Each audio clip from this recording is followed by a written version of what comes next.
Hello student, this is Manish sir और हमारे channel में आपका स्वागत है जिसका नाम है इट्स टाइम टू लर्न। जैसा कि पिछले वीडियो में हम लोगों ने वर्ब को पढ़ा था, तो उसका 2 पार्ट होता है। पहला पार्ट हम लोगों ने पिछले वीडियो में कवर अप कर चुका था जिसका नाम था प्रेजेंट फॉर्म। अब हम लोग उसके पास्ट फॉर्म को कवर करेंगे। तो बिना समय वेस्ट किए आज की वीडियो शुरू करते हैं। सो स्टूडेंट, फिर शुरू करते हैं। जैसा कि आप देख सकते हैं सीधे तौर पर हमारे बोर्ड पे वर्ब दिया हुआ है जिसका पास्ट फॉर्म है। तो पास्ट फॉर्म को हम लोग आज जानेंगे, उसके कंसेप्ट को पकड़ेंगे। ठीक है, तो हमारा जिस तरह से पिछले वीडियो में 4 स्ट्रक्चर आपको मिला था सीखने को, आज के वीडियो में भी हम लोग पास्ट फॉर्म का भी 4 स्ट्रक्चर सीखेंगे। फर्स्ट वन क्या होगा? Positive, second one negative, third one is interrogative and fourth one will be interrogative negative one. ठीक है, तो आज के वीडियो में ये चीज़ की कंसेप्ट को हम लोगों को सीखना है। So dear, at first P के लिए मैं पॉजिटिव लिख रहा हूँ। पॉजिटिव के लिए जैसा कि हम लोगों का रिक्वायरमेंट होता है सब्जेक्ट का, तो as we will here add subject, then after that we will add was, were and complement.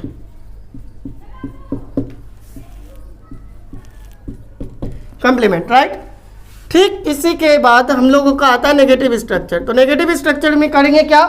Helping verb यानी ऑक्सिलरी वर्ब के ठीक बाद हम लोग नॉट को यूज़ करेंगे, जैसा कि हम लोगों ने प्रेजेंट फॉर्म में भी ऐसा ही किया था। तो फिर यहाँ पे जैसा है वैसा हम लोग लिखेंगे।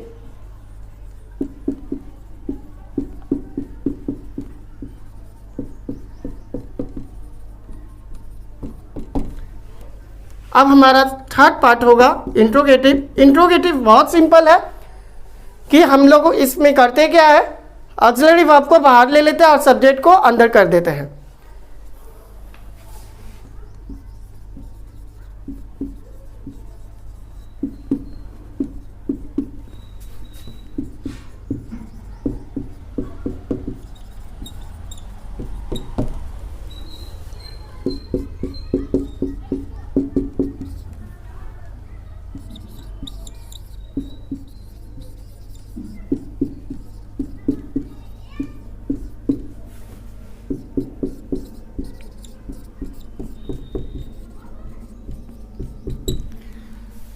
सो गाइस, मैं ये चारों स्ट्रक्चर को एक बार आपको फिर से एक्सप्लेन कर देना चाहता हूँ।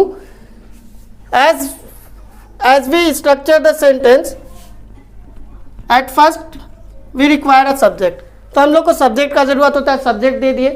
ठीक उसके बाद हम लोग हेल्पिंग वर्ब ऐड करेंगे जो कि वाज होगा या फिर वर होगा, और ये उसके बाद हम लोग कंप्लीमेंट को ऐड करते हैं।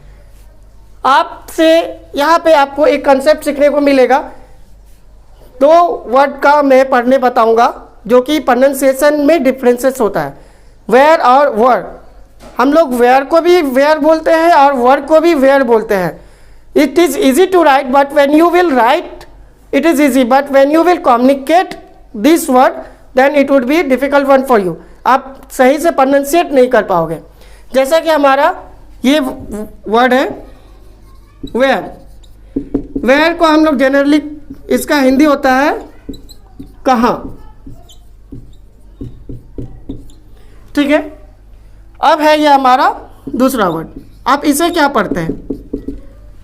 Are you reading it wear? Then what will be the difference between these 2 words?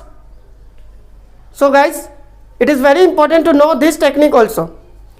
तो मैं आपको बता रहा हूँ कि इसको exactly according to British English, British grammar, because our Indian English follows the British English. तो यूके इंग्लिश के अनुसार हम लोग यहाँ पे वेयर को वेयर नहीं पढ़ते, हम लोग यहाँ पे वर पढ़ते हैं। जैसा कि हिंदी में भी हम लोग का एक एग्जाम्पल है वर वधु, लेकिन वर वधु तो यहाँ है नहीं, हम लोगों के पास है वर। वेयर नहीं पढ़ेंगे बल्कि वर पढ़ेंगे। ठीक है ना?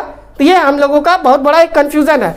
लिखने के दौरान तो ये चल जाता है, लेकिन जब बोलने का टाइम आता है तो हम लोग काफ़ी कुछ मिस्टेक करके चले जाते हैं। इसलिए क्योंकि किसी के पास उतना टाइम नहीं होता है आपको गलती को रेक्टिफाई करने का। ठीक है, तो ये हमारा हो गया वर्ड। ठीक है, तो सबसे पहला चीज हम लोग इसको वेयर पढ़ेंगे और इसको वर्ड पढ़ेंगे। ठीक है ना, जिसका मतलब क्या होता है थे। राइट। अब हमारे पास एक है पॉजिटिव स्ट्रक्चर। तो पॉजिटिव स्ट्रक्चर में हम लोग करेंगे क्या, एक सब्जेक्ट, फिर हेल्पिंग वर्ब वाज वर्ब, उसके बाद फिर कॉम्प्लीमेंट, ठीक है। फिर सेकेंड पार्ट हमारा आएगा नेगेटिव वन। नेगेटिव वन में हम लोग क्या करते हैं, ठीक, हेल्पिंग वर्ब के बाद नॉट लगा देते हैं और उसके पहले हम लोग कुछ भी चेंजेस नहीं होता है और आगे में भी कुछ भी चेंज नहीं होगा, बाकी का स्ट्रक्चर सेम रहता है, जैसा कि subject, was verb, not plus complement. आप देख सकते हैं सीधे तौर पर वाज वर्ब एक हेल्पिंग वर्ब है और ठीक उसके बाद एक नेगेटिव फॉर्म आया जिसको बोलते हैं नॉट, ठीक है।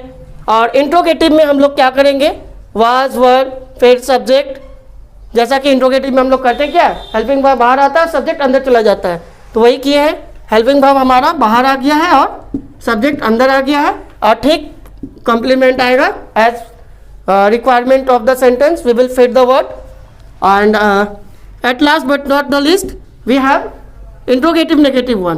तो इसमें भी हम लोग करेंगे क्या, वाज वर्ब बाहर रहेगा according to the structure, we have to add subject and after that we have to add not and at last we have to add complement। complement वो होता है जो कि हिंदी में जिसको हम लोग बोलते हैं पूरक। complement एक ऐसा चीज़ है जो कि बाकी का जो सेंटेंस का जो रिमेनिंग पोर्शन है, जो रिक्वायर्ड पोर्शन है, उसको हम लोग फुलफिल करते हैं। सो गाइज, अब मैं आपको ये स्ट्रक्चर में 2 मिनट का टाइम देता हूँ, या आप चाहे तो आप इसे 10 से 15 सेकेंड में आप इसका स्क्रीनशॉट ले सकते हैं। सो गाइज, अब सबसे पहले हम सेंटेंस में जाने से पहले हम लोग पहले वाज और वर्ब का कंसेप्ट को पकड़ते हैं, ठीक है ना। तो बिना टाइम वेस्ट के पहले वाज और वर्ब को समझते हैं कि कहाँ पे कब यूज करते हैं, विथ रीजन, ओके। एक सेकेंड दोस्त, जैसा कि आप देख सकते हैं हम लोग पहले वाज और वर्ब का यूजेस को सीखेंगे और समझेंगे, इसके कंसेप्ट को जानेंगे। वाज, इसको बोलते हैं वाज, राइट, ठीक है। तो वाज जो हमारा है, इसका पहला पॉइंट क्या होगा कि ये हमारा एक सिंगुलर वर्ब है।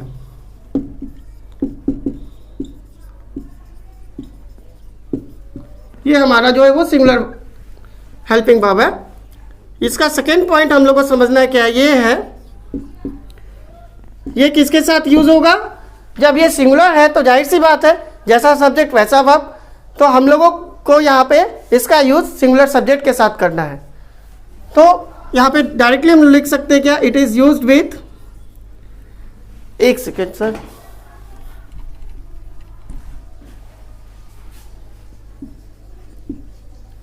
It is used with singular subject, singular subject at last हमारा कुछ क्लू है, कुछ वर्ड्स है जिसके साथ हम लोग सब्जेक्ट के साथ यूज करते हैं। कुछ ऐसे सब्जेक्ट है जैसे कि इट इज यूज्ड विथ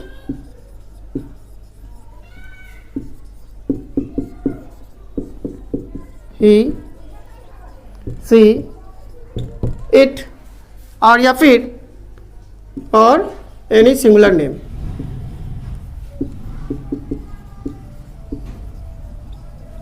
और any singular name.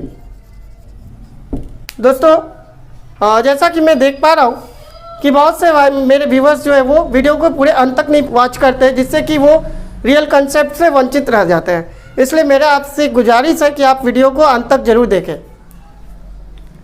So guys, सी हम लोगों का ये है, वाज का यूजेस आपको पता हो गया। अब हम लोग, अगर आप चाहें तो आप स्क्रीनशॉट भी आप ले सकते हो, ठीक है गाइस। तो अब हम लोग जानेंगे वर्ड के यूजेस को, वेयर को नहीं, वर्ड के यूजेस को हम लोग पकड़ेंगे कि क्या है।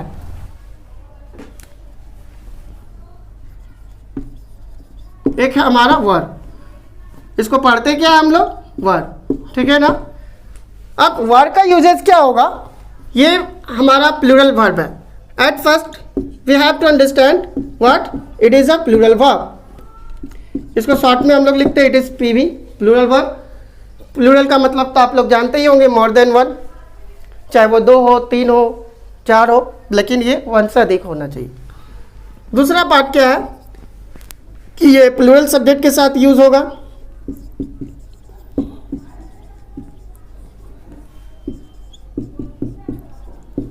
Plural subject means PS। In short I have written it, you will try to understand this. And at last हम लोगों का प्लूरल सब्जेक्ट के साथ कुछ ऐसे वर्ड्स होते हैं जो कि मैं मेंशन कर दे रहा हूँ, उसके साथ भी यूज होता है।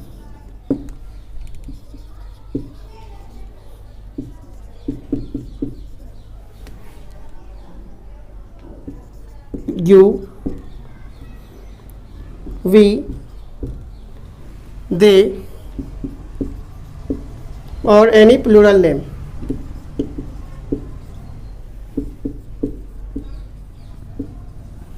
और एनी प्लूरल नेम, ठीक है। तो ये हमारा प्लूरल नेम ये हो गया। गाइज आपके दिमाग में ये चल रहा होगा कि आई के साथ किसको यूज करेंगे।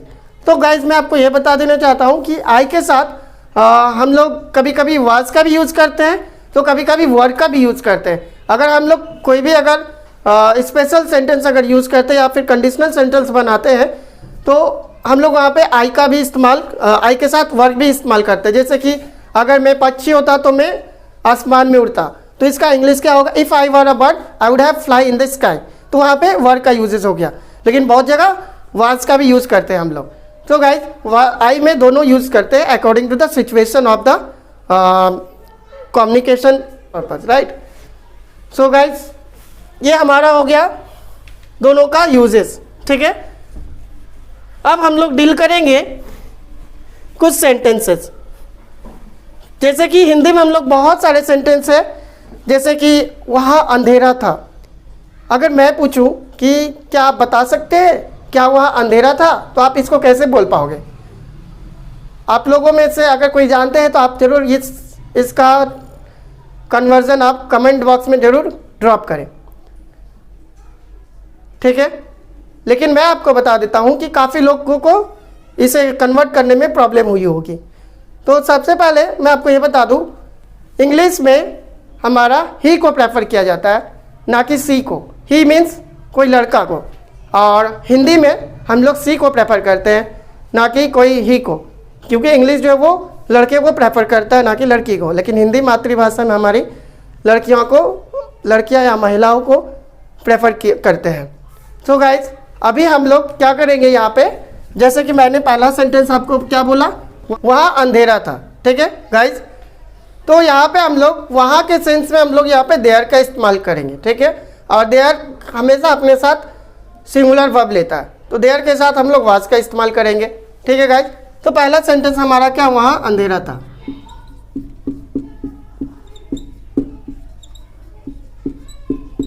अंधेरा था, ठीक है गाइज। तो हम लोग पहले इसका पॉजिटिव क्या बनेगा, वहाँ देयर, और देयर हमेशा अपने साथ वाज लेता है, मतलब सिंगुलर वर्ब। और अंधेरा का क्या होता है, डार्क। बस तीन ही चीज़ का रिक्वायरमेंट, एक सब्जेक्ट, एक वर्ब और एक ऑब्जेक्ट होता है। लेकिन यहाँ पे हम लोग कॉम्प्लीमेंट के तौर पे ले रहे हैं, तो देयर वाज डार्क। अगर इसी सेंटेंस का अगर हम लोग नेगेटिव बनाएंगे तो क्या बनेगा, there was not dark, according to the structure, ठीक है।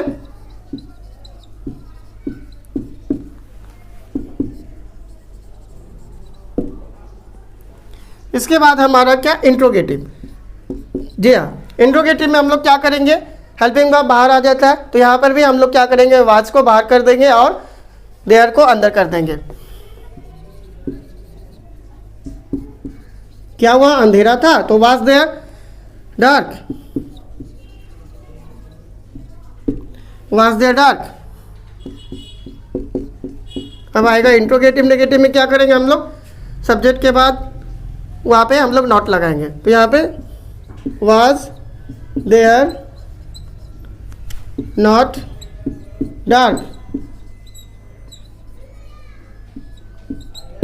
सो गाइज ये बहुत ही आसान है, और ऐसे बहुत सारे सेंटेंस हमारे जीवन में आते हैं, जैसे कि क्या हम लोग ईमानदार थे, क्या सरला मेरी मित्र थी, क्या हम लोग दोषी थे। तो इस टाइप के सेंटेंस बहुत सारे आते हैं, लेकिन हम लोग क्या क्या हिंदी टू इंग्लिश डिक्शनरी में हम लोग मीनिंग खोजने लगते हैं, जिसका हम लोग मिलेगा स्ट्रेट तौर पर स्ट्रेट अवे हम लोगों को ये क्या मिलेगा, क्या का इंग्लिश वर्ड, जो कि एप्लीकेबल नहीं होगा यहाँ पे हम लोगों को करना क्या होगा, कंसेप्ट को समझना होगा और हम लोग उसी कंसेप्ट को डील करेंगे। सो स्टूडेंट, आज की वीडियो में बस इतना ही। और वीडियो अगर आपको अच्छी लगी हो तो इसे लाइक करना ना भूलें, और साथ ही साथ हमारे चैनल में अगर आप नए हो तो इसे सब्सक्राइब करना ना भूलें और बेल आइकन को भी प्रेस कर दें, ताकि हमारी जितने भी वीडियो बने आप तक सीधे तौर पर पहुंचती रहे। तब तक के लिए जय हिंद, जय भारत।